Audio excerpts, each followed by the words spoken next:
So what I want to do here is have a discussion about Valiant Entertainment's 2012 relaunch of Manowar. And what I'm hoping is that at the end of this video, you'll have a strong understanding of his character, as well as how he's evolved over the years, and help to elevate Valiant to the level of Marvel and DC in terms of fan popularity.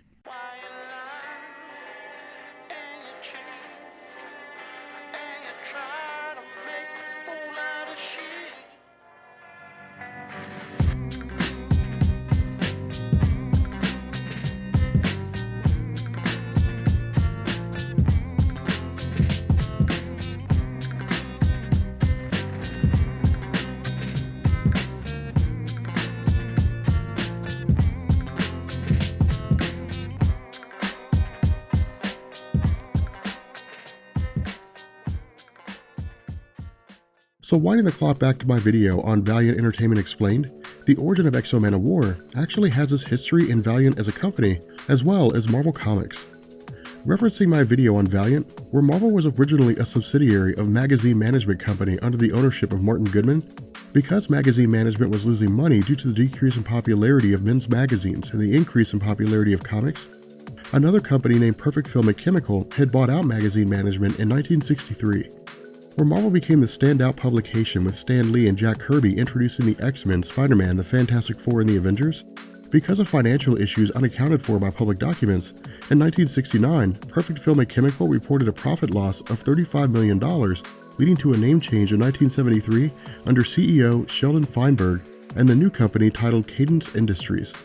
While financial problems continue with Marvel helping to keep the company afloat to a degree, the consistent profit losses led to Cadence Industries' complete bankruptcy and liquidation in 1986. Because Marvel was one of the subsidiaries of Cadence Industries at the time, during the liquidation sales, former editor-in-chief Jim Shooter attempted to purchase the company but was outbid by Ronald Perlman and New World Pictures.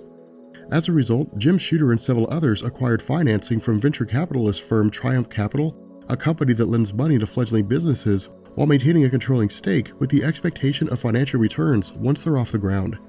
Using the money provided, Shooter established Voyager Communications as a parent company that focused on creating comic book counterparts to Nintendo and professional wrestling video games and concepts.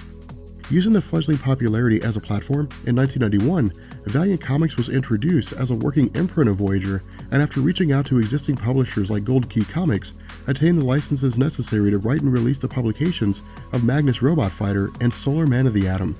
Because the titles were so well received, Valiant began working on original titles to establish itself as a legitimate competitor to both DC and Marvel. To this end, between 1991 and 1992, Valiant created and released stories revolving around Manowar, Rai, Shadow Man, Harbinger, Archer and Armstrong, as well as Eternal Warrior. Using this as a jumping-off platform, and because each of these characters existed in their own comics, in August and September of 1992, Valiant launched the line-wide Unity storyline as a way to cross over their various characters and provide a more cohesive universe. This, combined with the groundbreaking concept of Zero issues, which served to provide origins for their characters, meant that the popularity of Valiant was boosted across the board, leading to Manowar shattering records by selling over 900,000 copies post-Unity, as opposed to 60,000 copies before Unity. As a result, in 1992, Valiant was named New Publisher of the Year. In 1993, it was named Publisher of the Year over both Marvel and DC, and monthly pricing guides such as Wizard Magazine, Overstreet, and others recorded Valiant's accolades, which in turn drove the prices of Valiant's comics even higher, with some of the pre-Unity comics selling for $100 or more due to the fact that there were so few originally printed.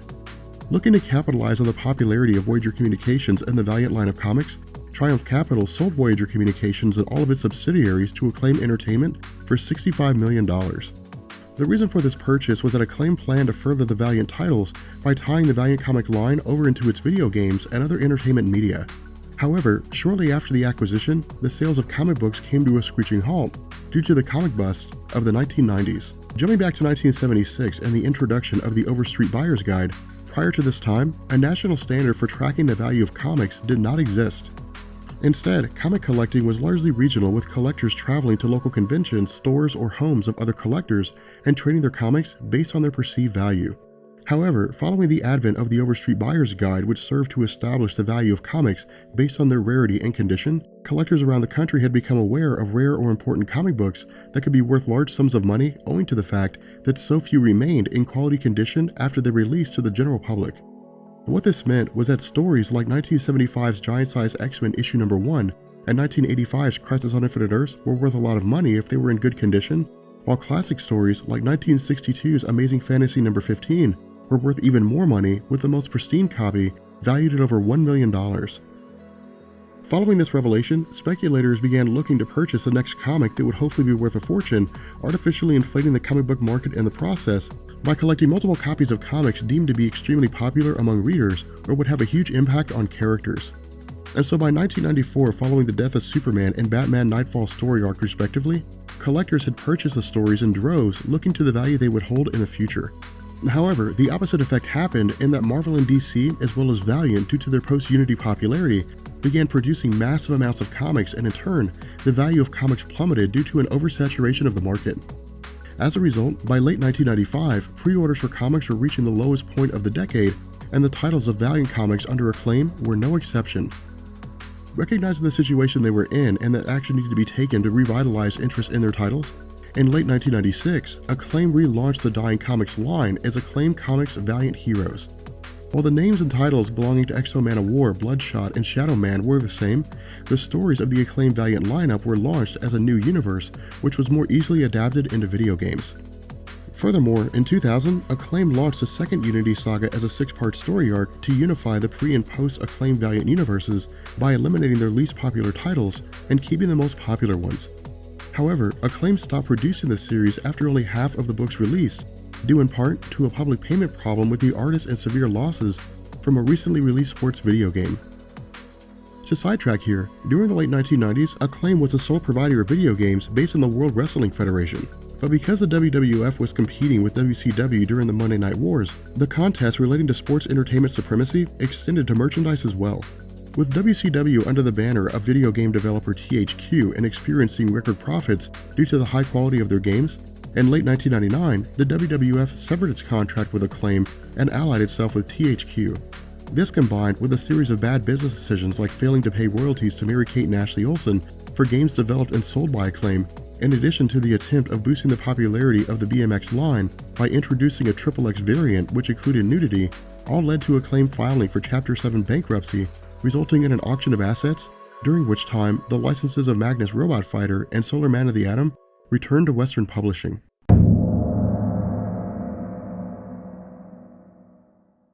So by 2005, Dinesh Shamdasani and Jason Kathari, two students from the University of Southern California and Pennsylvania's Wharton School of Business, were able to acquire the rights to Valiant Comics during the auction of Acclaim Entertainment. During this time, Valiant Comics was rebranded to Valiant Entertainment, and over the next 7 years, the two began reaching out to veterans of the comic book industry and geek culture by bringing in individuals like Peter Cuneo, the former Marvel CEO who brought the company out of bankruptcy following the comic bust of the 1990s, and Josh Johns, who took over the role of digital sales and special projects management. Furthermore, in an effort to live up to its idea of valuing the past while looking to the future, Valiant relaunched their new lineup of comics in 2 phases. The first came in 2012 during an event titled The Summer of Valiant, which took place between May and August and was initiated with the launch of Manowar.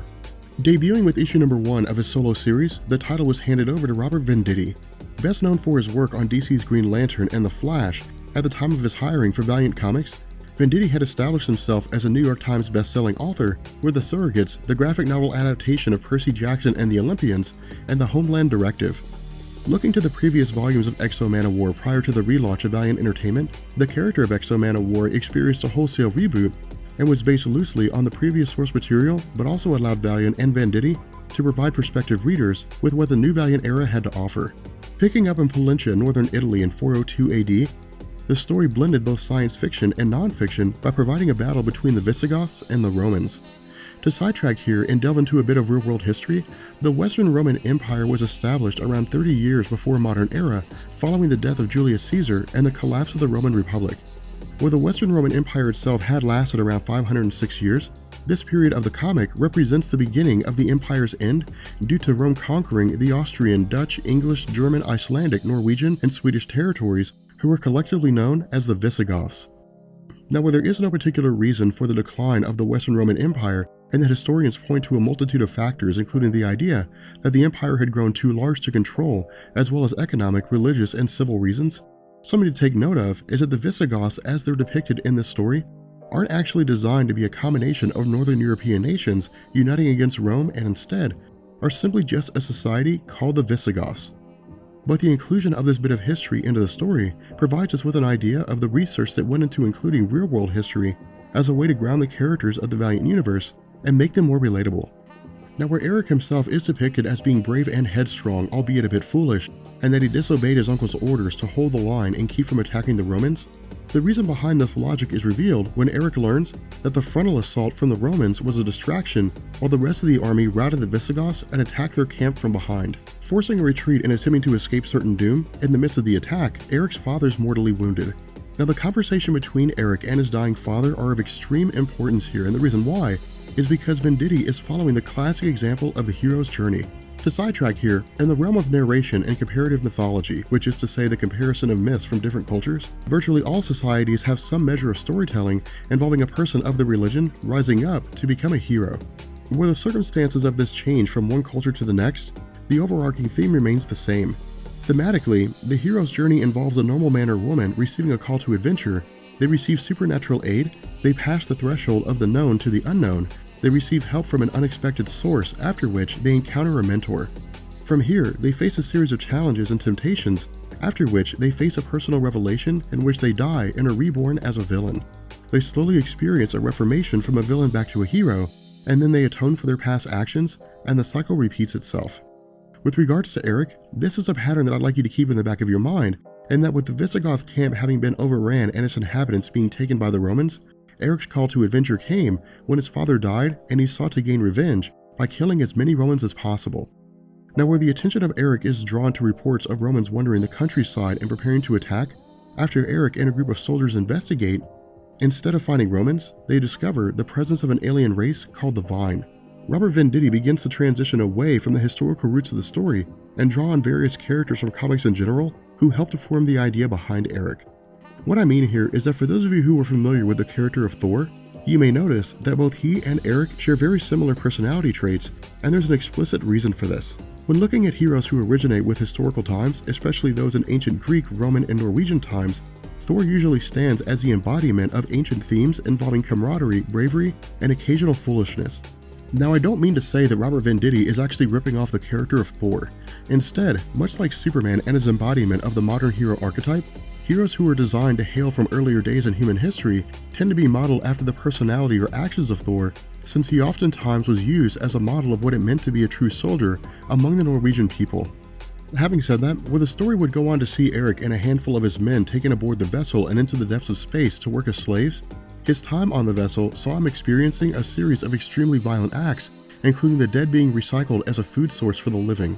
Now, where this pattern continued for the next several thousand years, during this time and after plotting their escape from the Vine, Eric and his group were provided a map of the alien ship by one of the workers, leading them directly to the armory and a means to use the Vine's weapons against them. And so with one of the Vine soldiers arriving the following morning for Eric and his crew to continue their working duties, after faking the death of one of their men, the Vine alien is overtaken and killed, after which a means of escape is provided. Taking to the armory and discovering the exo armor, what Venditti tells us here is that the armor itself is considered sacred by the Vine race, but is also sentient in that those who have tried to wear it but were found unworthy were killed by the suit. Now, something I want to do here is focus on what Robert Venditti actually tells us about the exo armor. Where its full abilities would be expanded on over the course of the Manowar publications, in the present moment, the armor contained regenerative properties and that Eric's hand was rebuilt, in addition to being impervious to the weapons of the Vine themselves, as well as surviving the depths of space and traveling to various locations in accordance with the wishes of Eric. This is shown when the attempted escape of the prisoners is thwarted by the Vine soldiers, who kill everyone but Eric due to the suit's protection. Returning in kind by eliminating most of the Vine soldiers on the ship, following this final battle and desiring to return back to Rome, where he arrives in the modern day.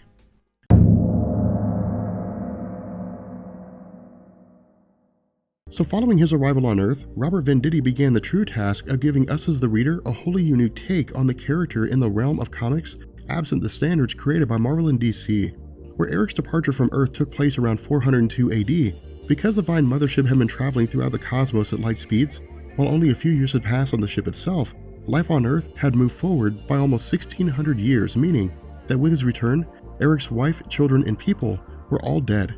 To this end, Eric was quite literally a man out of time and attempting to understand his place in the new world using the exosuit's fantastic powers.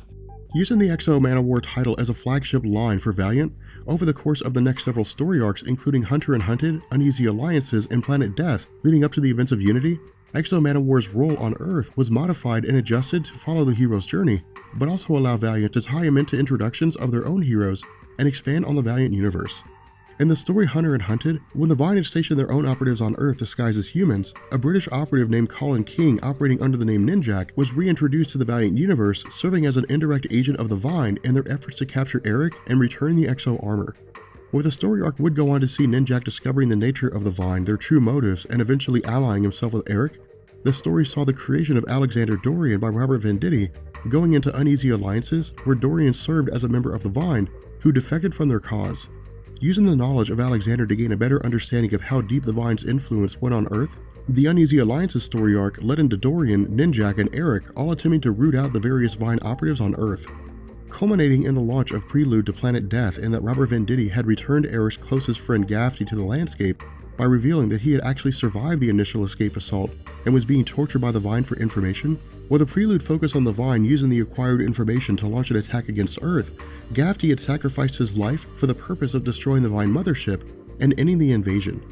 Now, the reason why Robert Venditti included this bit of information into the story was due to the fact that at the time in the publication history of Eric, his character was still largely the same as he had been since his introduction. Because the hero's journey requires that the hero in question experience a kind of fall from grace, Venditti had reasoned that in order to take Eric along to this next step, the Vine would need to be removed from the equation, which in turn would allow Venditti to focus on Eric himself. To this end, the Planet Death event saw Eric donning the Exo Manowar armor, and after realizing that the Vine would consistently pursue him in order to reclaim the suit, waged a war against their entire race on their home planet of Loam. Arriving on their planet but finding the priesthood in the midst of a civil war between those who believed the suit chose Eric and those who didn't, after inciting a rebellion using the slaves who had previously been held captive, a massive battle ensued which resulted in the Vine being pushed to the point of near extinction, leaving behind only those who refused to follow Eric back to Earth. Now, where the events contained within these first 14 issues remained isolated to the Exo Manowar line itself, the idea at the time was that each of the individual characters and teams released by Valiant would experience a planned one-year arc, establishing their basis, after which a series of annual crossovers would be initiated among the various groups. To this end, and beginning in November of 2013 under writer Matt Kent, Valiant introduced the Unity line of comics, which centered on Livewire, who can control machines, the Eternal Warrior, who exists as one of 3 genuine immortals, and the British agent Ninjak, all of whom were brought together under the leadership of Toyo Harada, the most powerful psionic on Earth, possessing a range of abilities including telepathy, telekinesis, and mind control.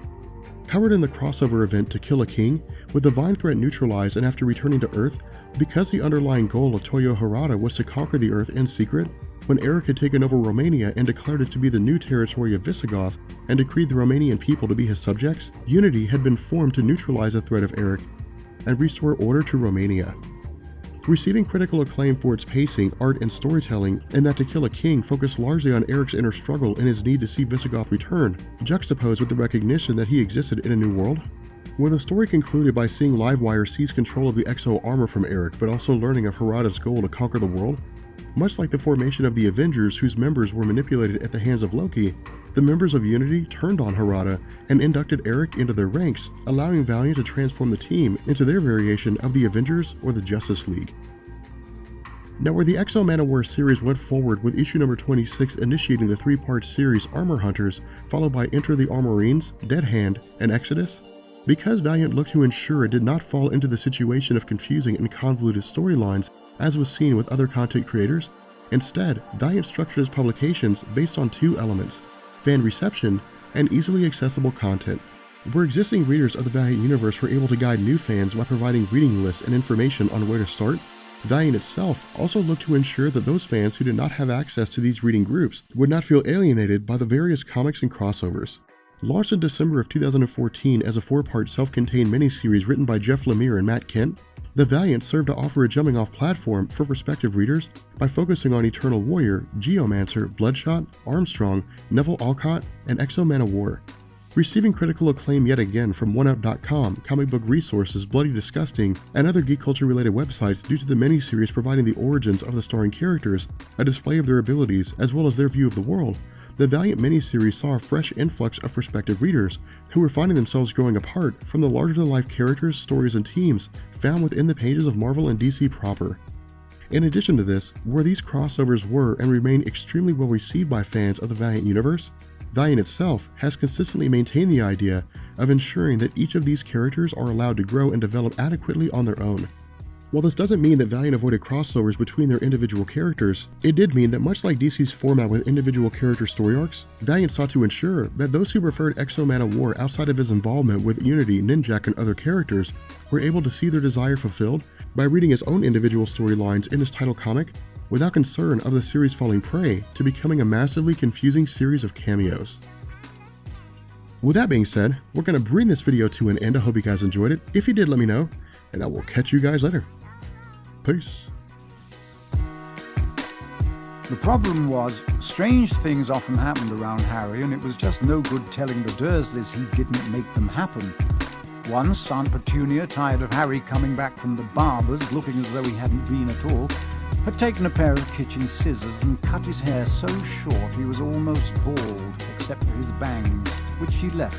to hide that horrible scar. Dudley had laughed himself sick.